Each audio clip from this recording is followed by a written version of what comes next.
వల్ల జామ్ వడ్డలు లేకుండా వస్తుంది. బాగా మిక్స్ చేసుకోవాలి.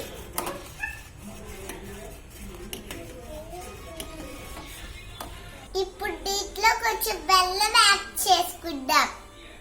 ఇప్పుడు మనం కొంచెం మిల్క్ యాడ్ చేసుకుందాం, కొంచెం టేస్ట్ బాగుంటుంది.